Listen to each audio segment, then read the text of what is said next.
Hello, I'm Professor Ganna Pogrebna, and this is Behavioral Data Science for Financial Services course. I hope you will enjoy it.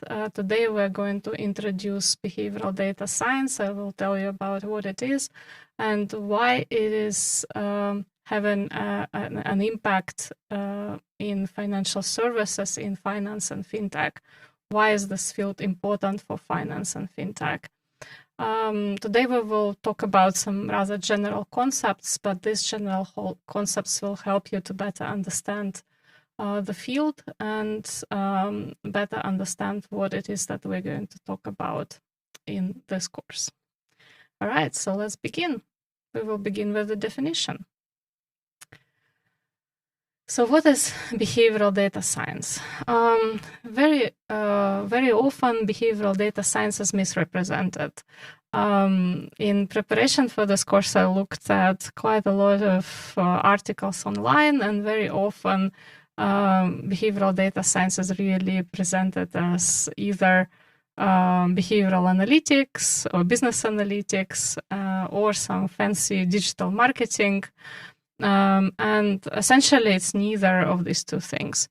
Behavioral data science is a new field that combines different fields. So it's really transdisciplinary or cross-disciplinary field, which combines, obviously, behavioral science, decision theory, data science, some parts of engineering, some parts of biology, some parts of mathematics, statistics, econometrics, but essentially it combines behavioral science and data science concepts.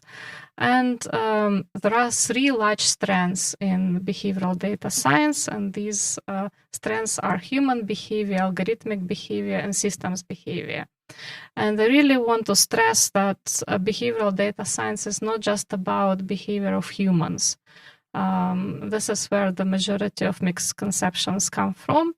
So mostly people say that, oh, it's about human behavior, or specifically in the case of financial services, it's all about consumer behavior. But in fact, it's not just about human behavior. It's actually about algorithmic behavior and systems behavior. So in the human behavior strand, behavioral data science usually looks at how humans behave and tries to understand human behavior at scale, right? So if we take a particular strand of behavioral science or a particular strand of economics, which is called decision theory, normally in decision theory, we look at behavior of individuals. If we take game theory from economics or from behavioral science, usually in game theory, we look at strategic interactions between humans, right? And in behavioral data science, what we're trying to do is we're trying to predict what groups of individuals, large groups of individuals are going to do. Or we are trying to use large amounts of data to look at what people are going to do, right? For example, we want to understand what customers in financial services are going to do, so predict customer behavior at scale. And this is where human behavior strand would be very, very important. Human behavior strand is usually fueled by research in behavioral economics and social psychology.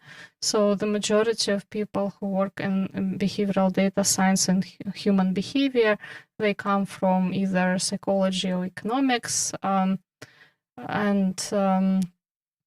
Essentially, this strand is really grounded in economic and psychological, social psychology models. When we look at the second strand, algorithmic behavior, so this is where behavioral data science looks at two things.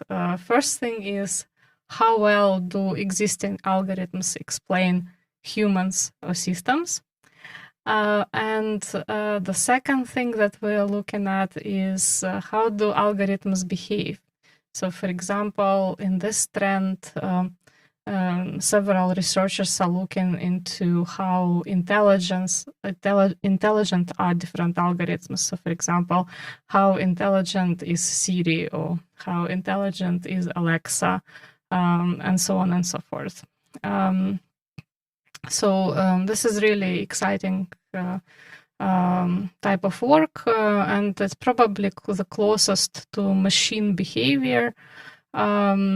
This is again an area, interdisciplinary area, where people usually look at either statistical or mathematical rules which different algorithms are using, behavior of algorithms, and this is also a strand where ethics plays a major role, so where we're looking at how explainable, how ethical algorithms are, things like that. So basically, algorithmic behavior is a second strand of behavioral data science.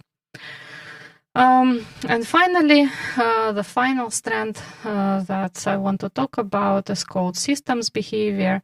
Systems behavior is a strand where we combine, we look at how humans interact with algorithms in complex systems. For example, cities, right? In a modern city, we are touching data many thousands of times a day.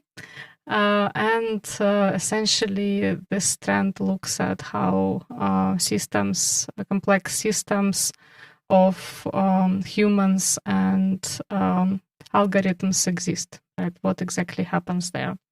Right, I forgot to say that in algorithmic behavior, mostly people who do research there, they are either engineers or statisticians or mathematicians.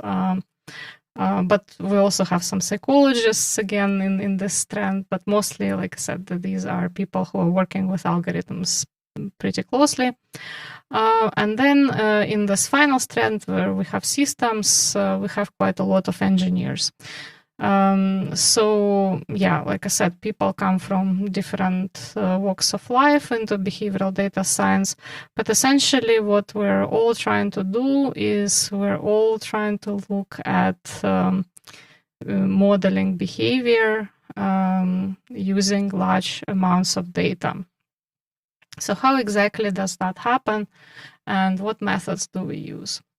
So if we look at methods in behavioral data science, we can roughly partition these methods into 3 large strands. But before I go into that, I just want to say that behavioral data science is a hybrid field. It combines behavioral science and data science, like I said before, and a number of other fields as well, but mostly behavioral and data science.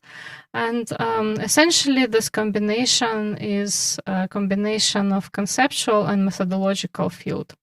So behavioral science is a conceptual field, data science is a methodological field. What do I mean by that? Well, behavioral science provides us with concepts or theories or models of the world, of the world around us. And data science gives us the methodology to test these theories and methods and models from behavioral science at scale, right? So it's a little bit like, if you think about mathematics and engineering, right? Mathematics is a conceptual field. So mathematics provides us with mathematical rules of the world around us, right? So we can basically formulate theories or models. And then engineering helps us build tools using these mathematical theories or rules. So if we want to build a bridge in engineering, we will be using some mathematical rules. Here we have a very similar situation. So we basically have behavioral science that provides us with theories, theories, models, rules of the world, and data science allows us to actually create some tools, right, or test these models.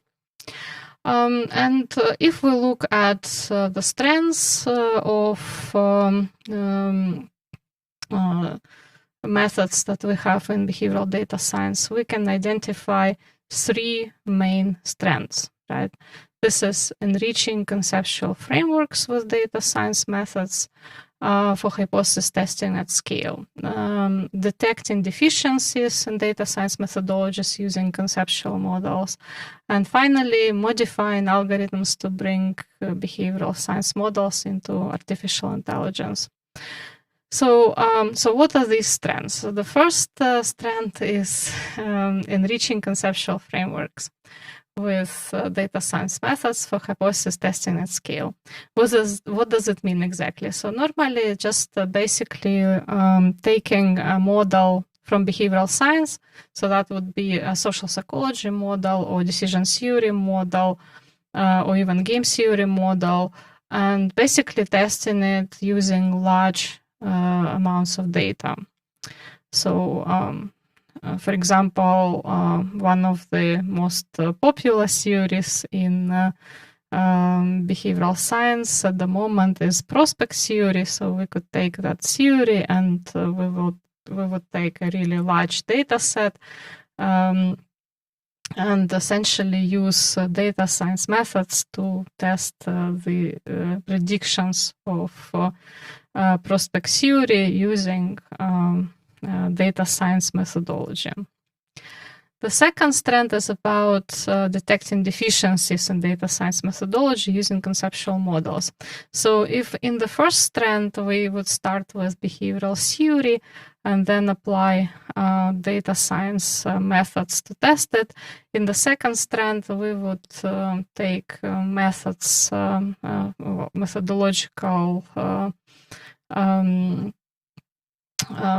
basis from data science, and then would try to see how behavioral science can help solve some of the problems that data science has, right? So for example, we know about, say, algorithmic bias. So if we are aware of a particular potential to have an algorithmic bias in certain situations, we would then apply behavioral science theory or model to improve our understanding of the world, and then we would test a mitigated model where behavioral science helps us identify potential problems with a data science method, and then mitigate this problem and essentially solve it using a particular estimation or a particular way of measurement. Finally, the third strand is, this is a strand that I'm particularly interested in my research, and this is essentially hybrid model. So hybrid models between behavioral science and data science. So here we can do really interesting things where we would, for example, run a neural network that is pre-treated with a decision science model, and this would allow us to make algorithms more human-like in the sense that we can make algorithms better understand humans. So the goal here is to make sure that algorithms and the data science models and artificial intelligence that we're using in different situations better understand, so all these things, they better understand humans. And they're also based on values and essentially culture that humans have, because machines and humans think in different ways. And in order to make meaningful predictions of human behavior using machine algorithms, you actually need to make sure that these machine algorithms are based on human values and that these algorithms understand humans well. So that's what we're trying to achieve here. Why is behavioral data science particularly useful in finance and fintech? We will go through different use cases in this course, but I just want to give you a brief overview and tell you how important it is. In behavioral data science, we can have all sorts of applications of behavioral data science theory to finance and fintech, where we would use these methods that I just presented. And essentially, this is extremely important because in the current environment, when we look at consumer behavior in finance and fintech, it's very important that we do things responsibly, ethically, that our models are explainable, right? In the sense that we actually understand what the model is doing. And under these circumstances, the traditional data science models are usually not enough because, currently in data science, we do have some ways in trying to make models more explainable and understand why a machine is making a decision, a particular decision in a particular case. But most of the time, many algorithms are black boxes. And of course, we want to change this. We want to solve this problem. And behavioral science, so the addition of behavioral science to data science, really helps us to mitigate these types of problems. Because decision theory or behavioral science actually tells us why people behave the way they do. These models tell us why people make choices the way they're making choices, what particular attributes of a choice they consider in a particular case. And this helps us to actually address a lot of interesting issues in finance and fintech. You can see some applications on your screen right now, and we will talk about them in greater detail throughout the course. But I just want to say that the commonality of these different use cases for behavioral data science applications is that, currently we have large amounts of data available, and this data actually helps us to better understand consumer behavior and the way we are approaching consumer behavior in financial services.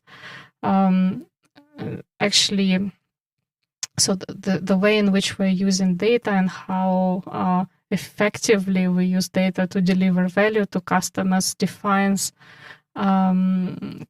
competitive advantage of the companies. Likewise, competitive advantage in finance and fintech in the modern world is also defined by the way in which different companies are approaching privacy, right? So the more respect to personal data, the more a particular company pays respect to the personal data, protection of personal data, the better off this company is going to be. And naturally, not every data science model can ensure this privacy. However, decision theory and behavioral science can help solve the problem of consumer privacy. And, many companies are already using behavioral data science methodologies in finance and fintech. Again, like I said, you can see some applications on your screen, but in the next parts of this course, we are going to go in detail and look at these applications closely. So in this part, we have introduced behavioral data science. We have talked about the main strengths of behavioral data science. We have introduced methods, main strengths of methods in behavioral data science. And we also talked a little bit about why it is important to use behavioral data science in finance and fintech, in financial services more broadly. We just came to the end of the part 1 of this course. I hope you enjoyed it, and I hope to see you in the next part, and I hope that you will stay with us for the rest of the course. Thank you very much, and see you later.